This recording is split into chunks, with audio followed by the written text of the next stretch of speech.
Hopefully my computer won't complete.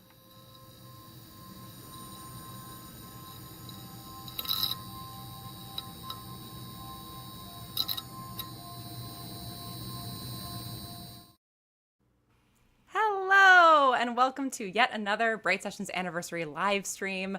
I'm very, very excited to say that this month I am joined by the incredible, prolific Gabrielle Urbina. Thank you so much for being here, Gabrielle. Oh, my pleasure. Anytime. Anything for you. And congratulations to both of us for being on this list On of the essential listening poll.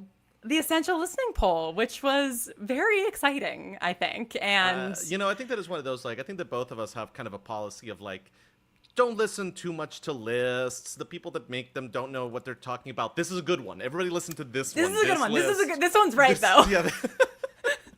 Also because we voted in this, right? That was the Yes, whole yes. point of the thing, is that it's left of dial media reached out to a bunch of different podcasters and asked them what their five, I'm trying to remember exactly what the prompt was. It was five essential or five formative. in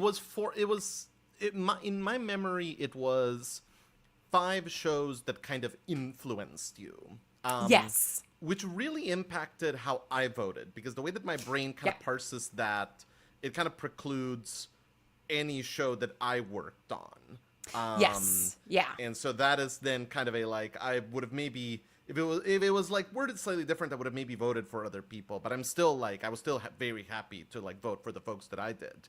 And I think that it is a much both more inclusive, more representative, and far weirder list than most of the recent ones that we've gotten. Yes, I completely agree with that. And yeah, because there was a time list of 100, best podcasts a couple of weeks ago that had 2 fiction shows on it. It was kind of like Moonface and Night Vale. Yeah. Both amazing shows. Deserved. But not the be-all and the end-all.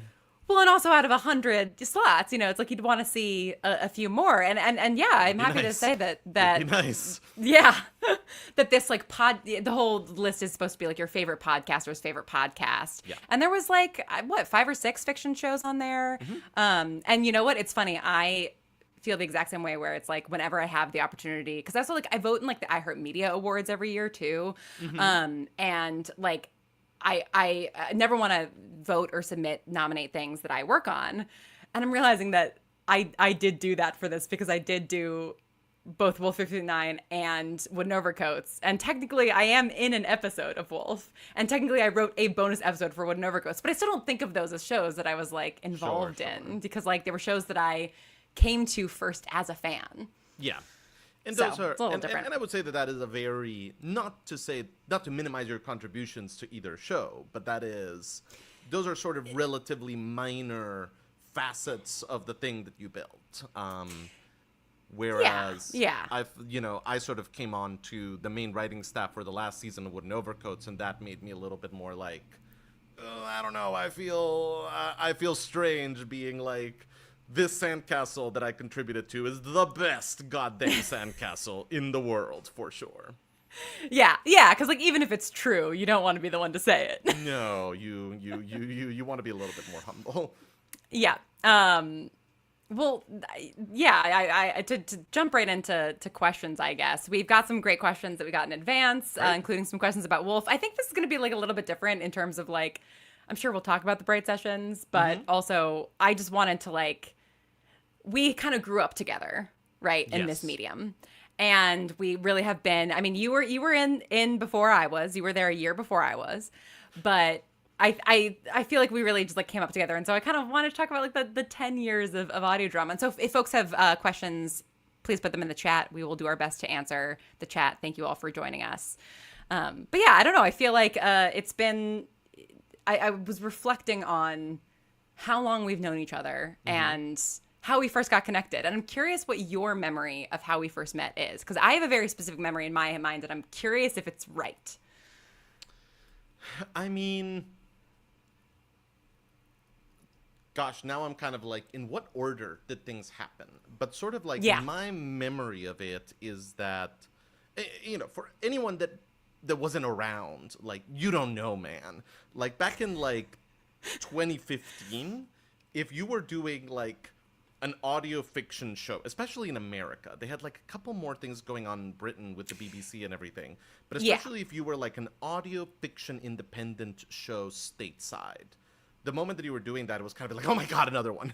We're gonna be best friends now forever. That's so true.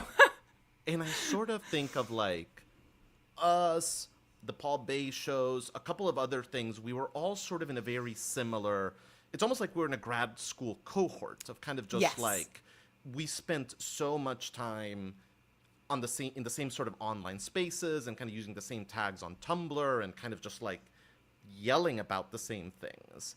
Yeah. And I think that especially back then it was so around the central monolith of Apple Podcasts that the moment that there was kind of Yeah. a like, wait a minute, a new show popped up in the like, who's listening to my show? Who are these people? Who is my new best friend? I'm so excited. And I think that we were kind of there for a little bit. And then I forget exactly how we started talking on Tumblr.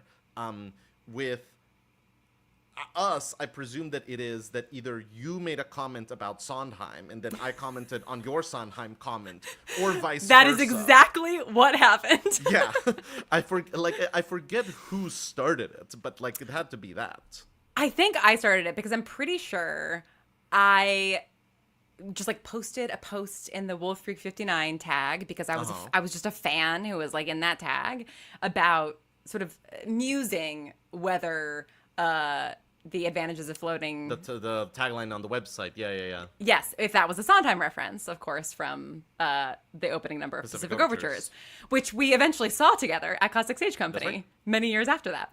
Yeah, I made a post and then you responded, and then yeah, we sort of went back and forth because it was exactly that feeling of like, and I think for us specifically, it was like, oh, an audio drama friend, and also like, oh, you're also obsessed with this thing that I am also obsessed with. That is separate from audio drama entirely. And I think that there was also like, as soon as we started talking, there was just so much in common about our experiences. You know, we are, if I'm correct, we are within a year of each other in age. Yeah. Like at most 2 years. I need to check my own paperwork on that. But I know. it was also- I think we may be just a couple months apart. Yeah, I think so. And it was kind of Yeah. this like, and I think we both had kind of very similar like experiences of going to college and studying the things that we wanted to do, and then immediately coming out and having so many doors slammed in our faces, and kind of just going, well, I'm going to start my own little clubhouse where I get to write and direct and do things. And kind of we were just like figuring out these airplanes when we had already leapt off the side of the cliff. And to sort of like find someone else that was so close to our own experiences in midair. It was so invaluable to kind of just be like, how are you dealing with it? Like, what's going on? Have you figured out where this piece goes? What's happening? And yeah, and I think that, you know, we were kind of figuring out shows together, our shows both. Yours started a little bit later and ended a little bit later, but I think that we both sort of went through the process of ending a show within about a year of one another, and Yeah, that I was think then that's kind of right. a like very unique, strange experience that few people have had. So it was just Yeah. kind of a lot of, I am so glad that I have kind of this experiential twin that very quickly becomes kind of the like first person that I go to for so many creative, procedural, podcasting, even just like life things at a certain point. That's such a good way of putting it. And another bit of a Lauren Gabrielle lore that I always find very amusing is that we lived 2 blocks from each other for about 2 years before we met. And did not know each other at all. At all, While at all. we And had lived no way so close of- together. Yeah. And then I moved out of LA, and we became friends after I had abandoned Yeah.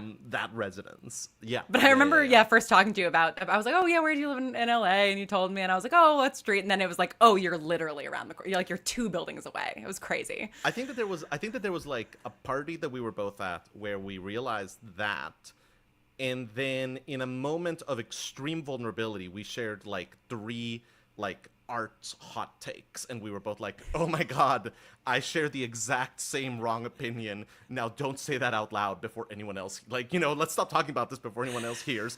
But I am so glad that you also share that wrong opinion that everyone agrees is completely wrong, but we both know is the right opinion to have. And I think that after that, it was kind of a like, okay, cool, we were meant to be really good friends. Yeah. Yeah. God, that sounds like us, and I believe it. And it's always fun too when we find something, which we have through the years found something that we vehemently disagree about. Yeah. Like something where it's like, we both feel very strongly in opposite directions, and I always think that that's fun, and it is so valuable. I think this is something that, like, whenever anybody's asking me about starting an audio drama and sort of coming up and like, how did you do it? Like, how did you, like, what's the best way to like get people to listen to your show? What's the best way to, cross promo with other shows or whatever? It's like, it's literally just like making friends. Like it's like that community was so necessary. And like, I think I'm sort of grateful that like we both started when audio fiction like wasn't really much of a big thing in America. Right. And that we did have just this like tiny little village that we could all kind of get to know each other, and the fact that we're all basically still hanging on as much as we can and making audio fiction and getting to call each other about like, hey, like, how did you solve this problem, or like, what was it like working with this person? It was really just lovely. I think that crucially though, there's kind of the element of we were both fans of each other. Like we weren't just looking for a friend and then kind of putting up with the other person's show. There was kind of this element of like, no, what you're doing is incredible. And then, like, aside from that, we seem to fit really well as people. And so there is kind of that element of seek out your community, but also seek out, like, the work that really speaks to you and try to kind of get in touch with those people. Yeah, absolutely. I mean, I don't know if I've ever told you this, but this is now an experience that I've experienced a couple of times for various reasons because of various collaborators. But Wolf was the first time I experienced a thing of, like, enjoying reading fan fiction in the thing and then becoming close enough with the people who make it where you're like, oh, I can't separate from this enough to do it. Right. Which is like a wonderful problem to have. Yeah. And actually, speaking of sort of being fans of each other, we got a couple of Wolf questions that I also just like want to know. One of them, no someone let me just say that right now. Great. I'll refund you your time. Andrea asks, when Change of Mind was originally released, the two of you and Zach and Sarah apparently recorded a conversation as a special feature for Spoke. The other special features have made their way to the extras page or the main Wolf feed, but not that one. Is it available somewhere? Yes. I had completely forgotten about this entirely. No, I lie awake at night and I think about that. Oh no, I'm sorry to have immediately asked a tough question. No, it's not so much tough as just sad, because that is kind of one that, the reason why it is kind of lost content is because Spoke, as so many of the great podcasting companies of our time, has gone to the great final farm resting place. In the sky.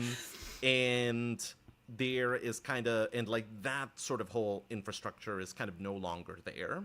And I have spent so much time talking to the people that we knew that worked there about kind of, can we get the stuff out of the wreckage? Can we do it? And that particular interview is just the one that is like, lost to time. I didn't edit it. The person that edited it doesn't remember sort of like where like the master files were kept.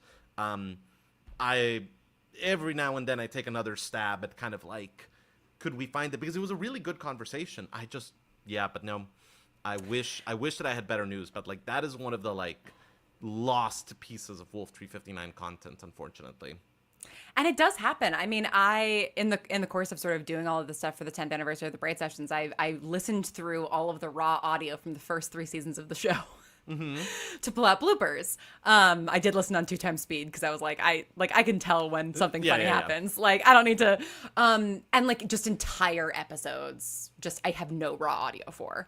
And it's like, I am the sole keeper of these files. Like, I don't know, but it's like they were on some hard drive. They didn't get transferred to another hard drive. They were in the cloud. The thing, like I used to use a cloud service that no longer exists. Right. And so it's like, It is just kind of wild how even now in the 21st century, when we're making something that like exists on the internet forever, like there's still just stuff that can get lost. No, and I think that you and I especially came up from a generation where it was like, when we were kids, it was like paper copies of everything.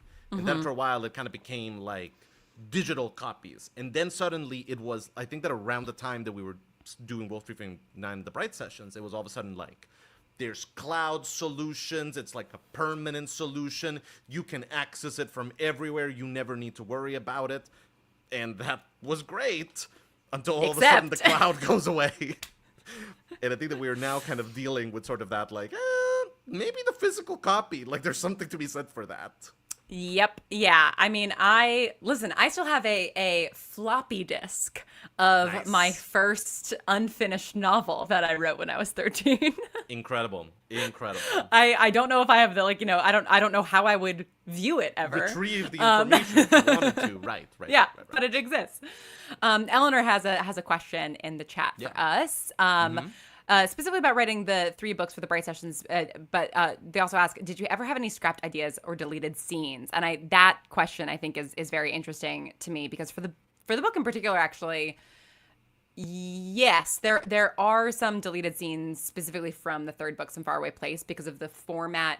Oftentimes when you're deleting a scene in a book, like it becomes useless out of context, right? Yeah. Because you're kind of like shifting things around. But because Some Faraway Place was like journal entries and Reddit posts, and like it was sort of more fragmentary and so yeah. I do have some deleted scenes, and actually, if you are in a Tibba Pal, you can just read all of those. I just shared them there. Yes. But yeah, I mean, for you, like, did anything? Obviously, like little conversations get cut here and there in the course of making a show over many seasons. But like, did anything major get cut, or like an idea didn't get pursued? Up to a point, yes. So there's little pieces of it. So like a section in episode 3 of Wolf 359, I remember when the edit came together, it was just kind of like, why are we going into this like cul-de-sac? And so that ended up getting cut and then rewritten into episode 7. Because that was, mind you, that was kind of the period in my life where it was like, yeah, I can write and direct and edit an episode every 2 weeks. That's so reasonable. So to be in our 20s. So no part of the buffalo was unused. Like if something was removed from something, it was kind of like, that is a piece of writing that I don't have to do 2 weeks from now. We are keeping that in the archive. Oh, that's real. And then there were definitely a lot of, at the start of each season, we would kind of do these outlines that would kind of be like full outlines for the season. It was just kind of like episode 1, this happens, episode 2, episode 3, episode 4, episode 5. But there was always this kind of understanding of the further that you go along, the more this is the thing to beat. And you may discover that there's kind of a thing that this wants to be more than that. So there was kind of a lot of episode concepts and episode pitches that didn't get used. The biggest thing is when we did our live show, very, very famously, the live show was the only episode of Wolf 359 that we did a table read and then threw out the script completely and just started over. I don't know if I knew that. Yeah. It is sort of the only time that me and Sarah Shackett wrote something and then like did the table read, and after the table read there was this kind of like awkward, stunned silence. And then slowly kind of a conversation started that was like, are you guys sure about this? Really, are you sure? Maybe you shouldn't be sure. And it was just kind of this thing where it was like, if moment by moment the writing was fine, and there was just like something so fundamentally broken in that first iteration of the live show script that it was like, this is not a rewrite. This is a throw it out page and one start tear over. down. Yeah. But Do you so still there have that was- script? I do, and fragment, and again, pieces of it, like the best hits of it, kind of seeped into seasons 3 and 4. Interesting. And even if there wasn't like exact scenes, kind of concepts of it or ideas of it. But especially in Wolf 359, we were outlining so much, and we were kind of Yeah. doing. It was such an iterative process, and by the time that you got to draft, it was like the ideas had survived like the Hunger Games. So it was very rare to kind of just like remove anything wholesale, aside from that one script that was just broken. That definitely. I wrote an entire book a couple years ago that then I read it and I was like, oh, I need to start over, and I just started over, and that's just what happens sometimes. But I think it's interesting too because you were a writer's room, right? And you guys were writing together, and so I think that like and when we eventually got a writer's room for the Bright Sessions or even the bonus episodes, right? Like the bonus episode that you wrote, it was like there was like a pitch process of like, here's sort of the powers that you have at your disposal based off of what canon is, and like, what are some pitches, and then like the outline. I mean, I remember seeing your outline for the Bright Sessions episode and being like, oh, right, this is what a real writer does. I am here with my like 2 foot by 2 foot chalkboard that sits on top of my dining room table where I just like scribble stuff, because I was, for the first 4 seasons of the Bright Sessions, I was entirely alone. Yeah. And so like so many things, I mean, not entirely alone, right? Because I had my amazing actors. I had Misha Stanton as our sound designer, and all of them had such amazing ideas. You had a brain trust behind you, whether it was Absolutely. explicitly in the writer's room or not. There was so much brain firepower on that show. Absolutely. And like things definitely shifted all the time because of something that an actor would say or something that Misha would mention, and like, it grew from that. But yeah, I mean, I just had the both the detriment and the luxury of just being able to like, well, I'm just going to throw out the whole back half of the season, and like it doesn't affect anyone but me. Like the only person I'm sort of screwing up their workflow is me. Which now, working now that I've done like a lot more collaboration, it's like that outline is so significant, I think. Yeah. No, but like, even sort of in the outline, even with all the planning, it happens. Oh, totally. With Hit Singles, the new show that I just put out in Audible, and that was one where it was like, I had a writer's room, the caliber of which I've never worked with before. It was me, Sarah Shackett, Ellen Winter, Octavia Bray, and Dream that team. was still one where we ended up writing an episode that, come the revision process, we sort of went, we need to throw out this entire script and just start over. We need sort of a new idea, because this idea, there was something about it that was just a round hole for a square peg, and we just need to kind of rethink it top to bottom. Every now and then it does happen. Do you keep those things? Like I have like a slush document for all of my shows where I just throw in everything that I delete. Do you like have something similar? Oh yeah, absolutely. Yeah. I think it's good because you never know. You never know what, part you're going to end up using later down the line. Absolutely. Yeah.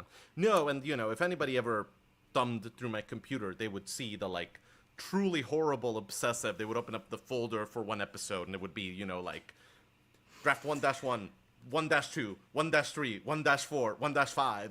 Final. Yeah. And it would sort of be like, why do you need 27 different iterations of the same script? And it would just be like, well, because you never know when you might need that one sentence that you deleted. You never know. And there is nothing more painful than deleting a sentence, realizing that you want it back, and then not quite getting the alchemy of it right. Like sort of kind of being like, no, what I had a better wording of it before. Was there an ellipsis? How did I, no, that's the stuff of nightmares. It's brutal. Like I hate Final Draft for so many reasons, but unfortunately it is the industry standard. And the number of times a Final Draft crashes on me in any given moment. If you are a writer and you're starting out and you're using Final Draft, just get in the habit of that Command S every 5 seconds. Fun fact, Final Draft has an autosave feature. Like every however minutes. It does, yeah. You need to turn it on. Ask me how I know. Ask me how I discovered that is not on by default, and that you have to manually turn it on. Oh God, how much did you lose? A lot. Oh no. And it was for a freelance project. It was one of those like, I believe in the project, but it is not the song of my soul, and I really just Yeah. want to be done with this script. Yeah. And then it was like, oh, I just lost the entire script. Good stuff. Okay, cool. Oh Let's no. do this. That is so brutal. Yeah. But actually, this is a good bridge to another question from Eleanor, which is, what is your writing process like? How's the setup? What do you do when you come across writer's block?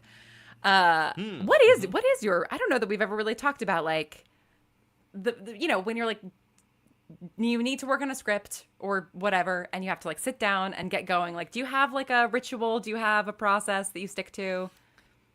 My biggest thing is go somewhere. Like, my biggest thing is just like leave and go somewhere. Yeah. And then during like COVID lockdown, I was really struggling with it because it was sort of this kind of like, my brain is just like so not tuned to you are doing work and living and writing and everything in a single space. And the biggest hack that I found, that was one of these, like, somebody told me this and my breath caught in my chest because they were like, well, why don't you give yourself a commute? Just like when you need to start writing, go like walk around the block. Just something to send the signal to your brain that is, we're flipping the switch from playing video games to writing. And that changed my life for like the 2-3 years that we were all kind of on lockdown mode. But that for me is kind of like the biggest thing. Most of the writing that I do is I go to coffee shops, I go to bars, I just like go somewhere outside. And, like anywhere, as long as it is kind of a like go somewhere and just kind of like sit quietly in a corner, have like one drink until somebody looks at you about like, how long have you been here? And you were using the outlet, and you like, have you been here for like 8 hours? But like that's just kind of like the biggest thing for me, of like get outside the house and get like somewhere that just sends that signal to your brain of, we are somewhere that we went to write something. I love that. Yeah. I enjoy writing outside of the home, but I don't do it often. I do it a lot less now that I have a separate room for my office. When I was living in LA, totally. yeah, I had, I was just on my living room couch all day, every single day, and yeah, I would often go to this wonderful place called the Fat Dog on Fairfax Avenue. It is no longer there. Oh, no. But yeah, it shut. The one in North Hollywood shut down too. Like, it totally, which is just tragic. A lot of my like favorite writing spots in LA did not survive the pandemic, but maybe it's because prior to that it was me and 3 other people with their laptops getting one drink and staying for 6 hours. Which, I think that that's a perfectly fine business model. When you have writer's block, what do you? I mean, like, well, actually, let me first ask, because different writers have different opinions on this. Do you believe in writer's block? No. Like, do you believe that that's a thing? Okay, yeah, I thought so. Yeah. And I am sort of someone that is like one of those people that, when I say that it took me 40 hours to write a script, let's be real. The first 33 were me not writing the script. The first 33 were, me staring at like the blinking cursor on the page and playing a like flash game and sort of walking around and crumpling up pieces of paper. But what I've realized is that, for me at least, it is like, that's your brain doing math on what the problem is. Like, that's kind of like your brain kind of slowly moving things around and kind of trying different configurations. And usually, once it's like, oh, I know how the pieces are arranged, the writing comes quickly. I think that writer's block, the way that like people usually describe it, where it is kind of this like, oh, I know what the scene is, and I know what the characters need to say, and I know like what the themes of it is, and I just can't fucking writing. That is something that I don't really experience. But yeah, for me it is kind of just like, no, you don't have writer's block. You are doing math on trying to figure out the right way to write it. Yeah, I agree with that. I mean, I think I do experience the writer's block of like, I know what I need the scene to accomplish and I just can't get there. Probably because I don't outline. And so, like, you know, I'm not say I don't outline. I just like that's usually not my first instinct. Usually, I sort of sit down and I write, and then I like outline after the fact. Because never in my life have I stuck to an outline. That's actually not entirely true. With books, I stick to an outline a little bit better, but with seasons, I don't. I'm gonna greatly annoy you for a moment. Please. I have been an obsessive outliner for all of my life. Yeah. And I literally just about 2 weeks ago finished writing a screenplay, which I don't know what I'm ever gonna do with it. Which I sent to Lauren, and Lauren did me the favor of reading it. It's so good. That is the first thing in over 10 years that I wrote without an outline. That I literally wrote it like That I'm just makes going me to start writing and just kind of be like, I do not know where this is going. I do not know what's going to happen next. We're just going to like see what happens. And it was That a is fascinating infuriating. experience. Sorry, I apologize greatly. because it's like it's so. I mean, not to like talk about something that nobody else has read, but like it's very structured and like and it. How many drafts did you do of it? Is that your first draft? That is the third draft. Okay, all right, that's Yeah. a little bit less a little inhuman, better. but still pretty remarkable. What was that experience like then of writing without an outline? Was it fun? Was it frustrating? Did you experience any of that writer's block? A little bit, but it was fun to kind of have a slightly more exploratory process because it felt a little bit like being one of the audience members. Because, so for example, there's a section of that screenplay where you are kind of in this setup where it's like there's a ton of people in one room, and because of the way that the narrative has unfolded, you sort of know that something really bad is going to happen to someone, and very specifically that someone is going to do something bad to someone else. I gasped out loud. And it was one of those things where I think that if I had outlined it, I would have just spent like weeks doing the charts and the diagrams of all the different possibilities trying to figure it out. Whereas kind of just going through it and starting to write it and kind of just being like, I'm starting to get a sense of who this person is, they would say this. I'm starting to get a sense of who this other person is, they would say that. And then halfway through just being like, oh my God, you know who it would be wild if it was? What if it's this person over here? That would like knock me out. Like, holy crap. And so then it was sort of this like, oh, I'm having this now very lived in reaction to that idea. That should probably be what goes in the script. But it is kind of then sort of a like fascinating little process of letting myself play it out in the writing as opposed to kind of being like, we're going to do all of the math in advance. Right. Yeah, that's so interesting. And now thinking about that scene, I totally like I literally did I gasped twice because like a thing happens and then a reveal happens and it's like this 1-2 punch. It's so surprising.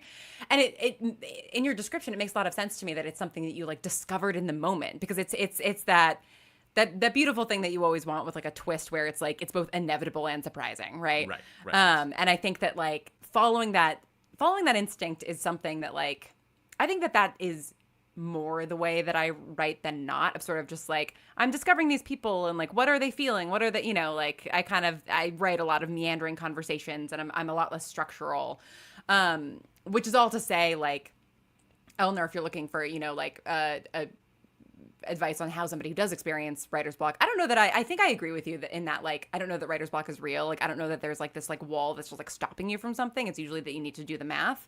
Yeah. And for me, I just go and do the dishes. And that's like, that's the thing. Like I go and do the dishes and I listen to my little playlist that I make for all of my writing. And usually, you know, I'll get like 3 dishes in and I'm like, oh wait. And then I run back to my computer and like, you know, have to make sure that I don't leave the sink running.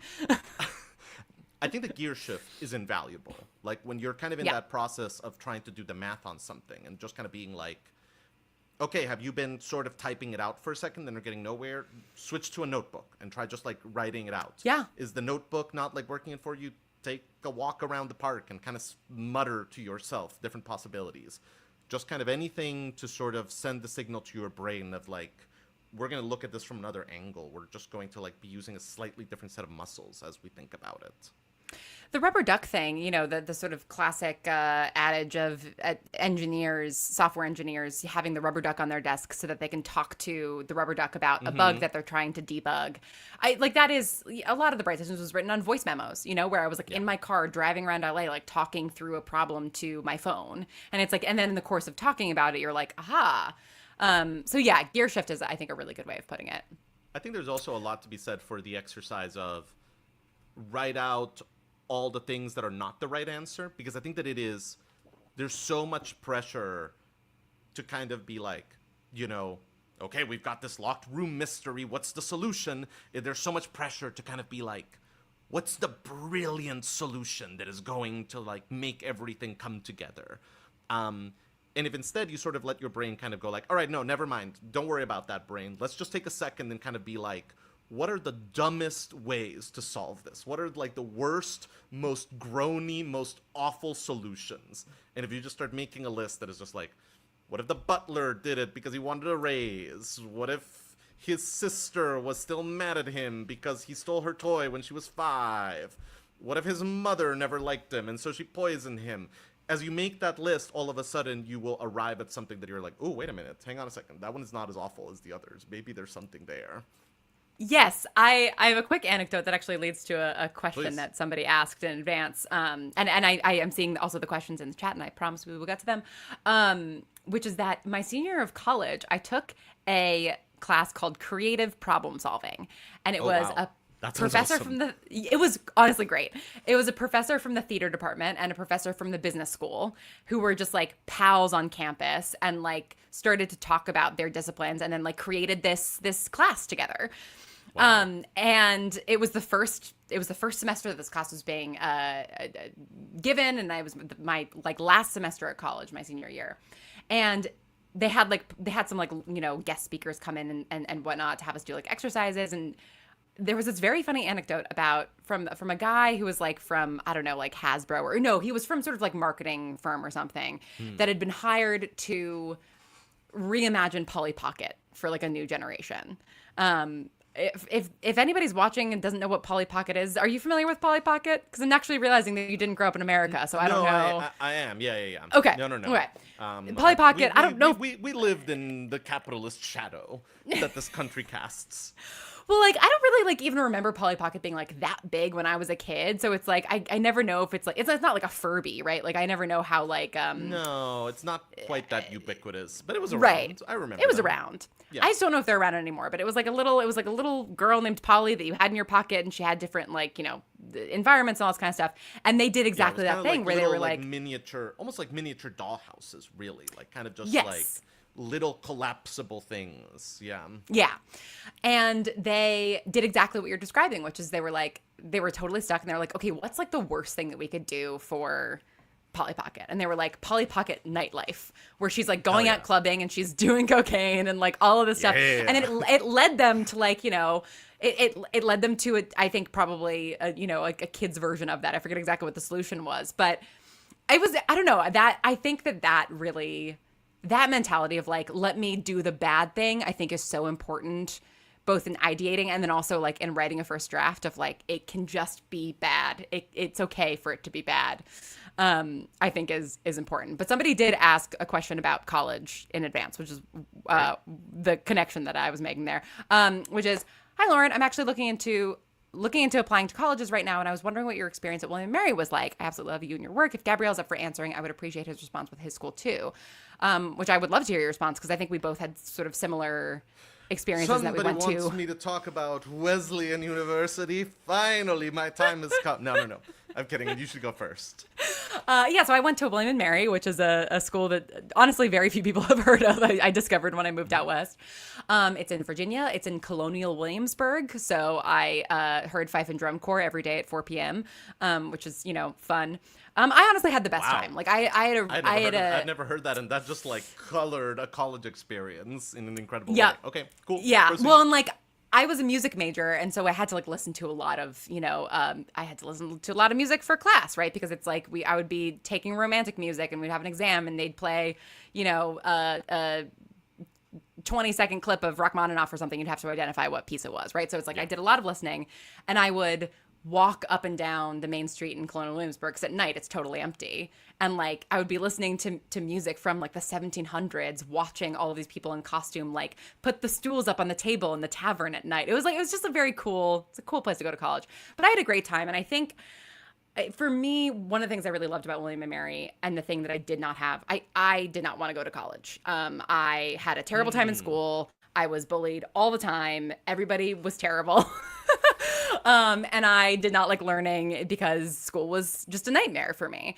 And so I was like, well, why would I want to go to college and Prolong do that this more? hellish experience for 4 Yeah. more years. Where like I can't even go home to like my own room at the end of the day. Like that sounds nightmarish. Yeah. But the thing I loved about William and Mary is that everybody there's a huge nerd, and like they all were so passionate about learning and about the thing that they were into. And I think that was my first experience where like the fixation on a TV show I had at the moment, or on a book or whatever, like where I would just want to talk about it in depth, was actually like welcome. And that was, I think, really formative for me. And I got a great education. I learned a lot. But honestly, for me, like, I think that the most important thing was getting like just the socialization, like realizing that like the people my age didn't have to be complete jerks all the time. And that like there were Yeah. other people out there like me who were like curious and enthusiastic and like, fans of things. So if you're thinking about applying, I highly recommend applying there because I had a great time. So that's my spiel. Now pitch Wesleyan for us. Imagine heaven. No. No. I had a very similar experience in a lot of ways. Right down to kind of having a like very miserable time sort of in my like primary education all the way through high school for a variety of reasons. And while I did want to go to college, I mean, I went to college in a different country than I grew up in. It was kind of a like, I really want a like very real break and a very real change, and even like a real chance to kind of really reinvent myself and kind of like really let my freak flag fly and kind of just be like, I'm obsessed with these things and I want to kind of really fully, completely dive into them. And Wesleyan was a great place to do that. And, I think that the shortest version of how good of an experience that I had was everyone that made Wolf 359 went to Wesleyan, with the exception of a couple of people that were guest characters here and there. But sort of everyone on the core team, Sarah Shackett, Zach Valenti, Michaela, Emma, Alan, our composer, all the actors from Cece Lynn Jacobs through Michelle Agresti, we were all classmates at Wesleyan, and we all met there, and we all like did plays together and short films together and acted together. And there was kind of this like, when I started to send emails around asking if people might be willing to do a like weird little space podcast completely for free, it was like, it was like a recruitment montage from like a heist movie where it was just kind of like they'd get the email and I'd get an email 2 minutes later just being like, you son of a bitch, I'm in, let's do this. And there really was sort of something very special about the people that I met there and the collaborative spirit and kind of like the art of it. And the last thing that I will say is that I wanted to study film. That was the main thing that I wanted to study. And when you're interested in film school, you are kind of going to like a lot of places that are like, and on your second day, you get the ARRI camera and you get to be like moving the lights yourself and lighting things and cutting the film with scissors and doing this. And I was kind of like the annoying egghead that was like, hold on. I don't need you to teach me how to use the camera. I need you to teach me how movies work. I need you to teach me what's a good edit. I need you to teach me how do you tell a story. I need you to teach me like not exactly like the technical side of it, but kind of the like storytelling side of it, sort of the like how the language of the thing works. And there were so many places that kind of had this attitude of, look, that stuff you either know it or you don't. What we're really going to teach you is how you kind of technically light a scene. And even back in like 2009, it was already like, I think that I can learn that from YouTube pretty well. Maybe not at like a master level, but kind of at like a pretty competent level. But the thing that I kind of can't figure out is like how the medium works. And And Wesley and I ended up going there because it was one of the places that was like, no, we sort of talk about this art form as a movie is a series of narrative choices that people made in a row. And because they made those choices in that order for these durations, when 100 different people see a movie, they all understand the same things at the same time, and they all feel the same things at the same time. Let's talk about how that happened. And that was the thing that I was like, that's the conversation that I need to have for 4 years. And that's the conversation that, like, when I leave this place, I could go write movies, I could go write podcasts, I could go write press releases for oil companies, but, like, that's universal. That is a thing that is going to rewire my brain the way that I need it rewired. And so that's why everybody should go to Wesleyan University and study film there. That is such a good point. I think speaks to, and I'm not, this is not a slam on this college, except for in the ways that it is. But everybody I know who went to NYU for film school had a terrible time. And like some of them have gotten very successful, but I think NYU film school tends to be very, very technical. And I think depending on what you do, like all the people I know who went there who like are successful are people who are like DPs or that is literally what I was about to say. I know somebody that fucking rocked it at NYU and loved it, and she was someone that went in being like, my dream is to be a director of photography and to be a cinematographer, and I'm already a pretty good one, and what I need is just like field time, just like time holding a camera. And for her, brilliant. That was perfect. Great.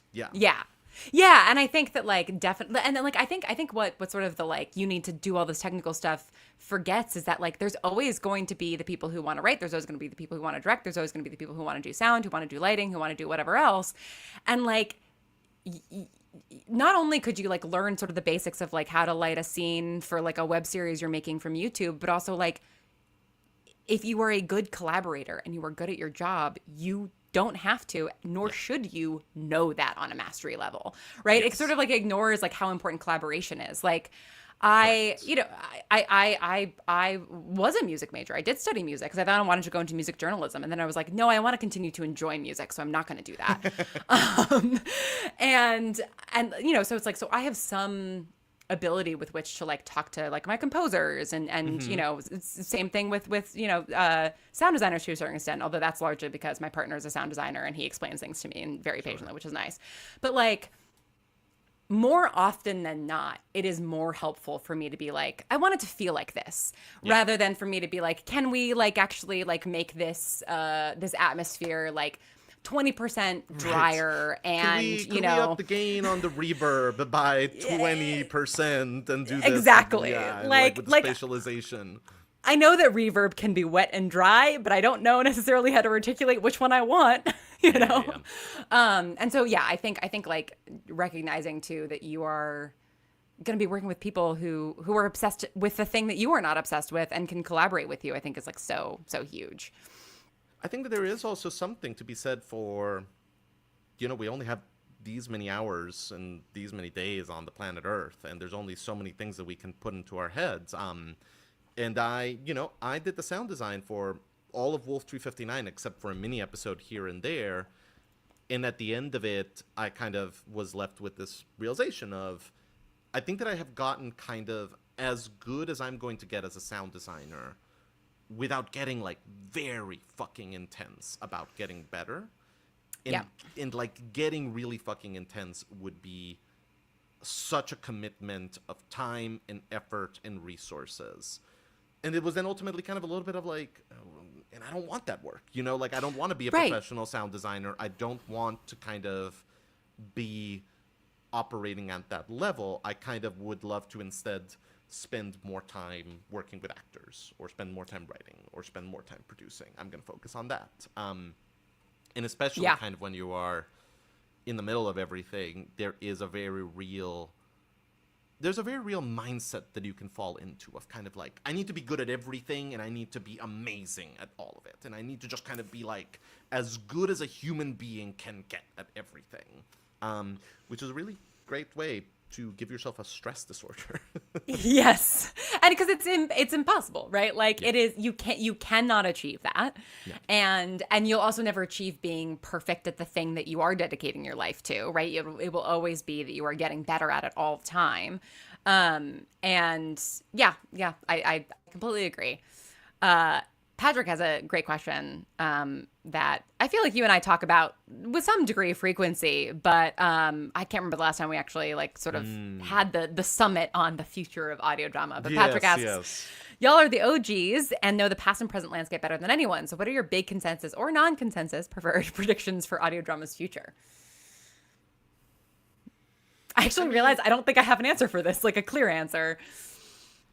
I mean, so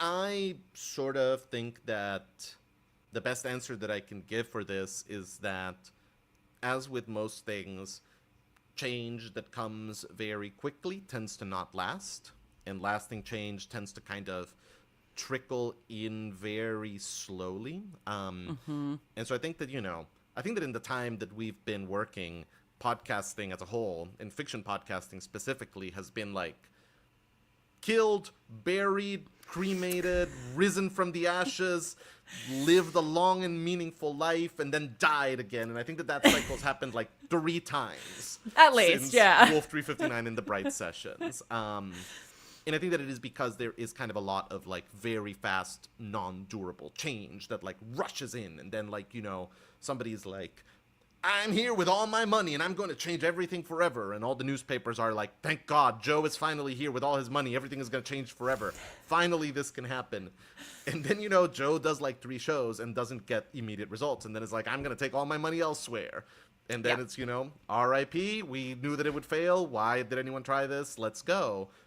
And then the thing that doesn't get written about is, and in the time that Joe was funding those 3 shows, this person made their first show and they got really good at this thing, and then now they are over here helping this other person out and doing this thing and that. And I think that for me, the biggest long takeaway that I am having is how many people are translating kind of first successful big shows into long-standing kind of institutions. I mean, Atypical has produced approximately 8 million shows at this point. Long story short, we have about 5 independent shows and now a big Audible show. Audacious Machine Creative, the folks behind Unwell and Our Fair City, are now sort of, doing kind of a big umbrella production company, including a new show called The Harbingers, which I'm writing, and you should all check out. Which coming soon this rules. Fall.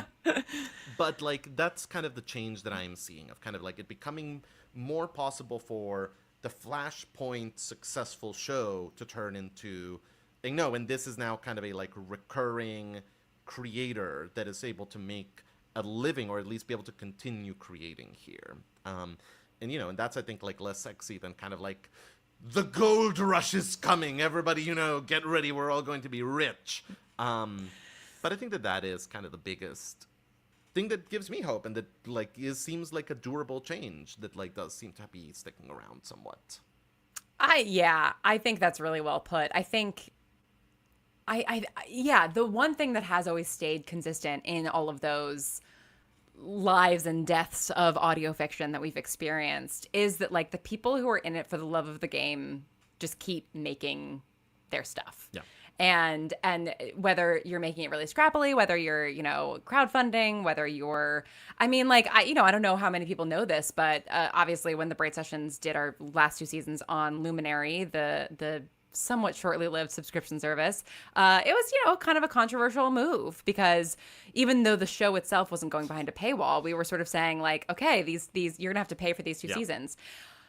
The budget that we got for those shows produced all of Atypical's other shows, except for Maxine Miles. Like Greenhouse, Look Up, In Strange Woods, Life with Leo, all of those were produced with the budget for AM Archives and College Tapes.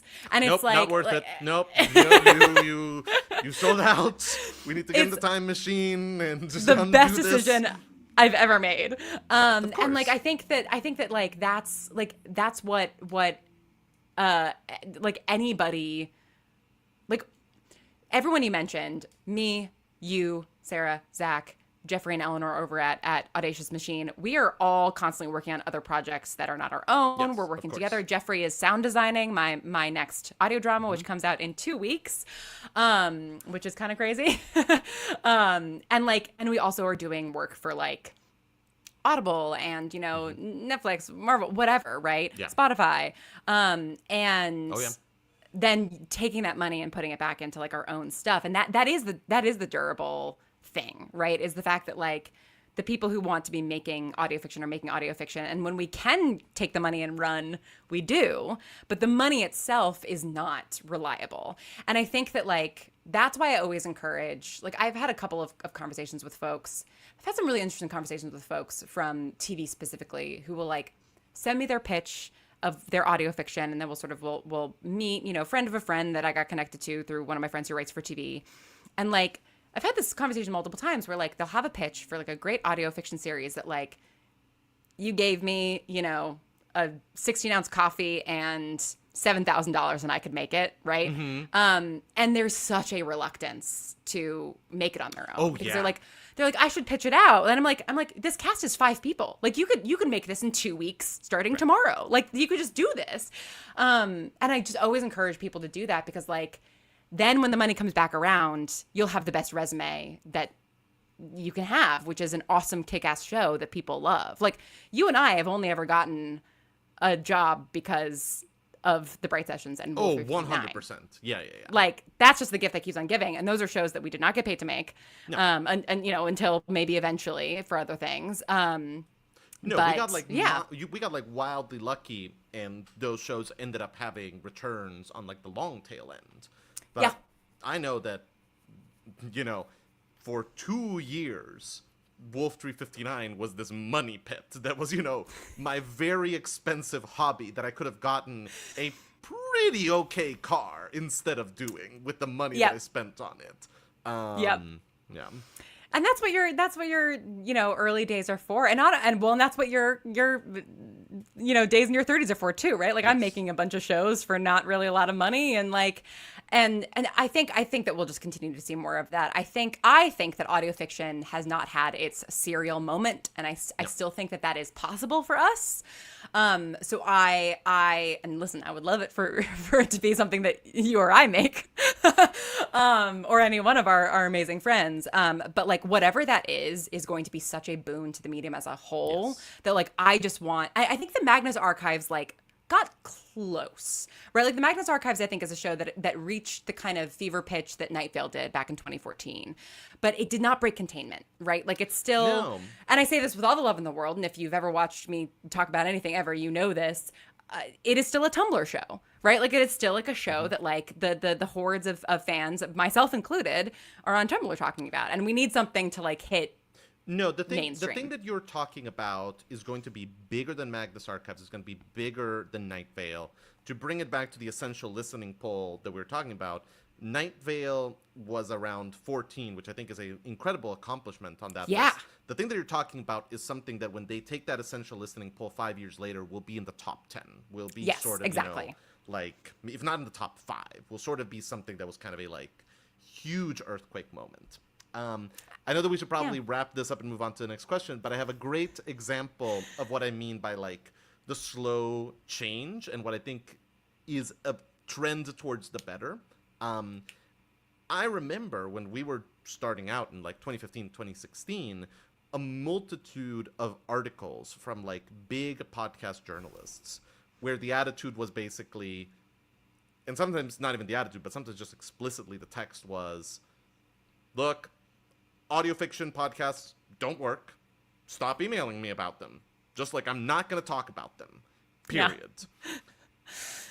And this year, what I'm seeing a lot is, okay, audio fiction podcasts are a thing. They matter.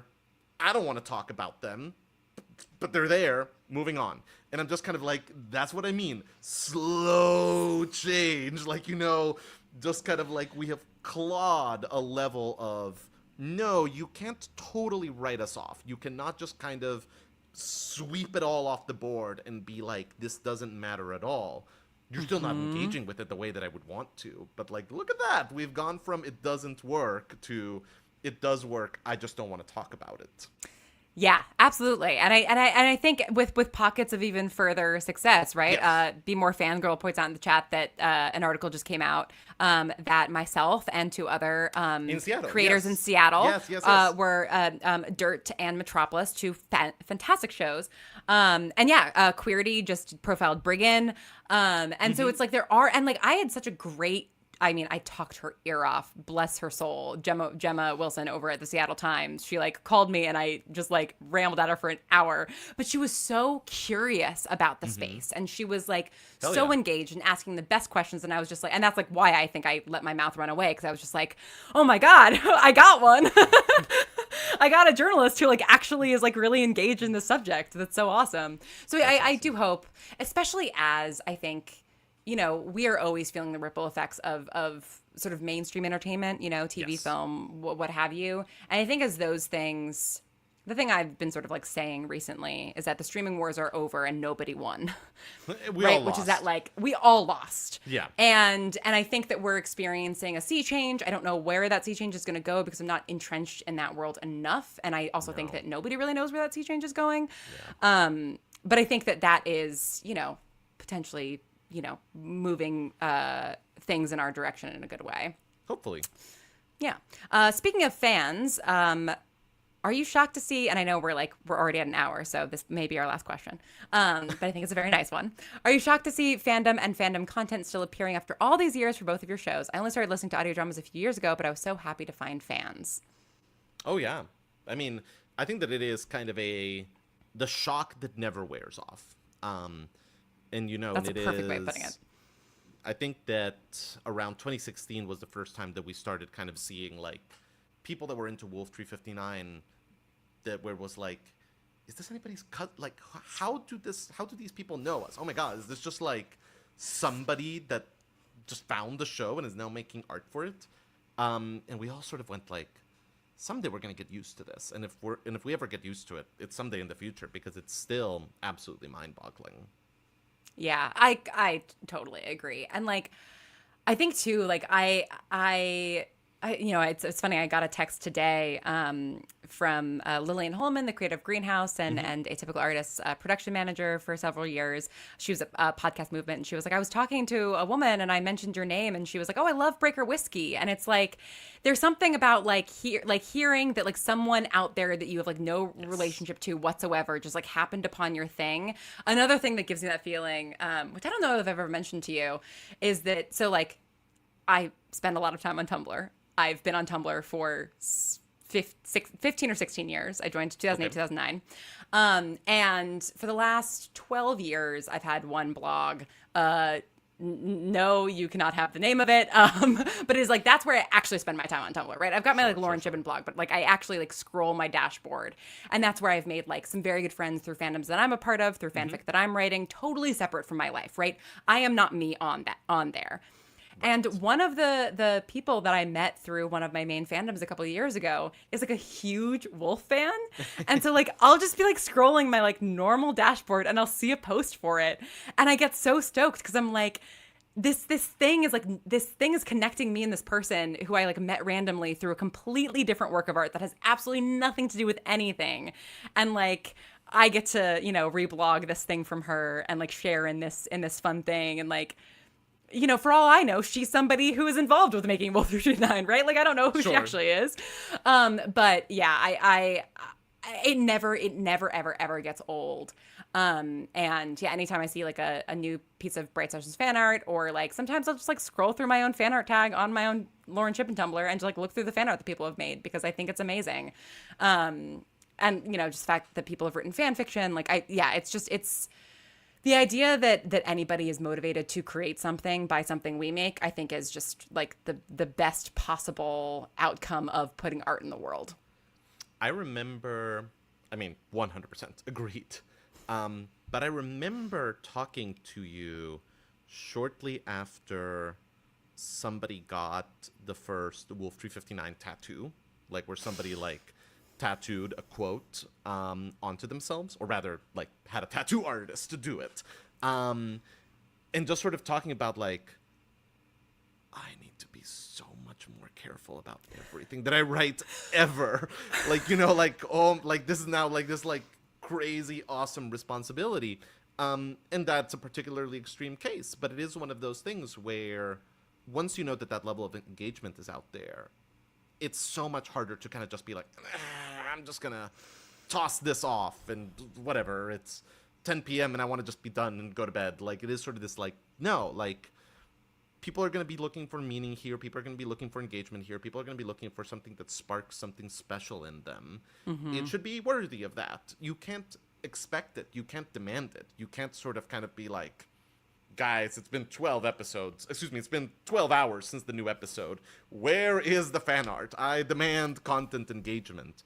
But it is one of those things where, like, you take it seriously on a different level once you know that that's there. Yeah, absolutely. I think about that all the time. And I also think about that all the time just in terms of, like, like, I like to think that I'm always trying to be a good person and I'm moving through the world with love and empathy and all of that kind of stuff. But just, like, I also never want to be that person who, like, some fan somewhere is like, oh my God, I hate that Lauren Shippen wrote my favorite piece of art. It's like, that's like a whole other thing. Like, oh my God, I don't ever want to, like, have a bad interaction with somebody and, like, ruin the thing for them.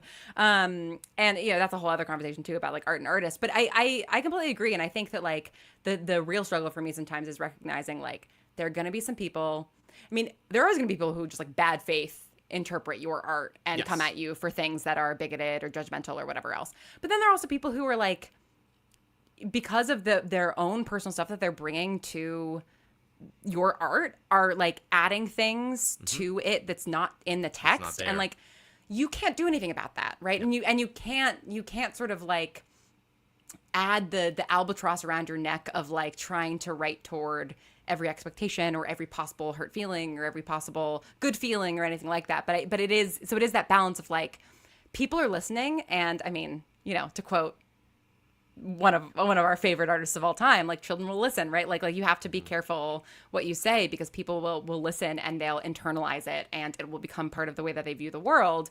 And also, like, you are not responsible for every person's feeling in the whole world, which I think is hard to square sometimes. I remember during Wolf 359's run, when it was, like, the middle of it, and when it was, like, the first flush of, like, big fandom interactions.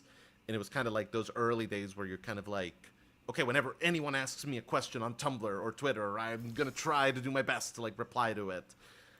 There was sort of someone that kind of went, like, is this character actually dead? Like, there's this kind of ambiguity over here.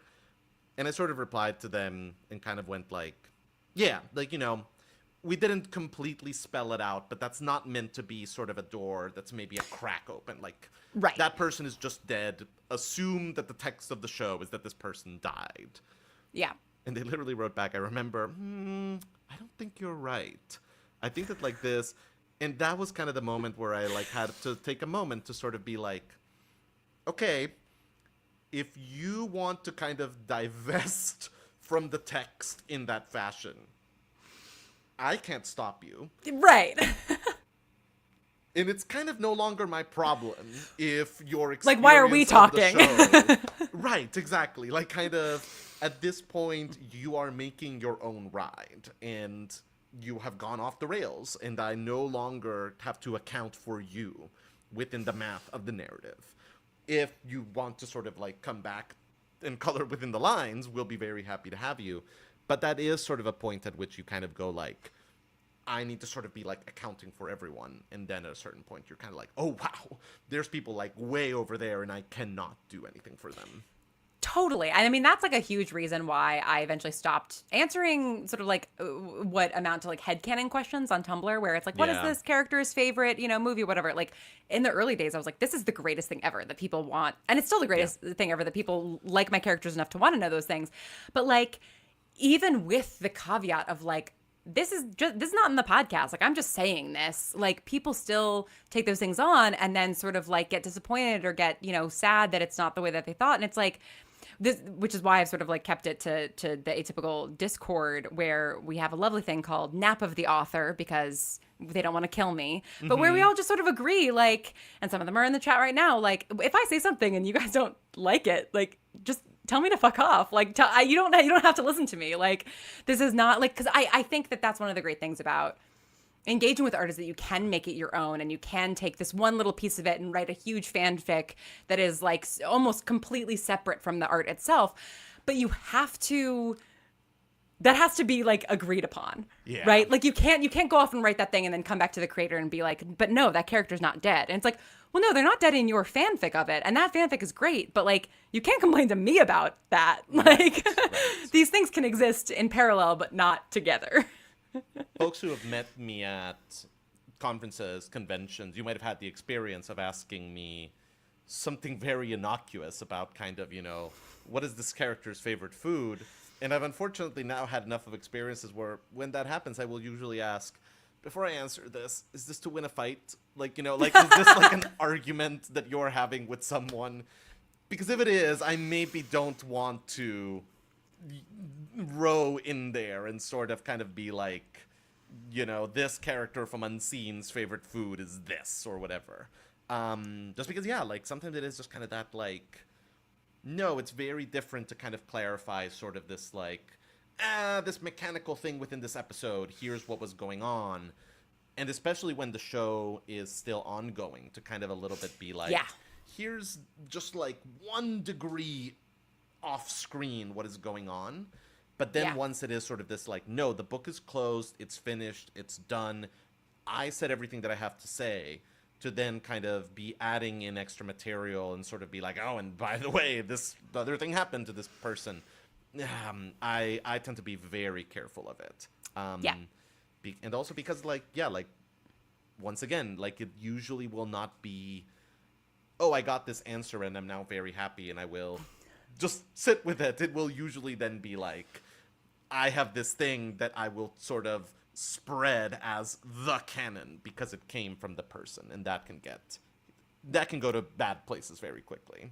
Absolutely. Yeah. I like that we started with a question that was like, isn't it amazing to see like fan art? And we've really, in our usual fashion, managed to kind of be like, it is amazing and we love it and it's wonderful. And also let's share all our anxieties around this. But yeah, all to say, please keep, creating, like, I mean, 100%. This is, and God, like, this is a whole other conversation that like, I'm always thinking about with Tumblr, and specifically too, and also like the way that fandom is functioned on Twitter. I'm always thinking about fandom, right? But like, whenever I'm reblogging a post where somebody's making commentary about the Bright Sessions or another one of my shows, I always like put in the tags like, tell me to delete this if you don't want me up in your business, because like right. I know that this is your space and I'm kind of like horny in just because like I also want to hang out here, but like if you tell me to leave, I will leave. Like this is not like I am a guest here. And so I think that just like and I've been, that's one of my favorite things about audio fiction, is that like not only is the community of like creators and colleagues and collaborators that we have been so wonderful for so long, but like the fandom as a whole has also been really wonderful. Terrific. And just like sweet and welcoming and collaborative, and 100%. It's been a good decade, I would say.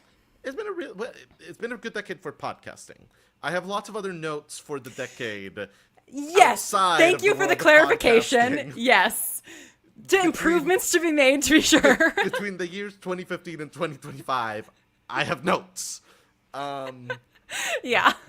But within the realm of making podcasts and audio fiction, no, and I mean, I think that for both of us, being able to make podcasts during some of the like particularly bad times during that decade have been one of the things that like kept us connected, kept us talking, kept us making things, kept us kind of going forward. And that is all really meaningful and valuable.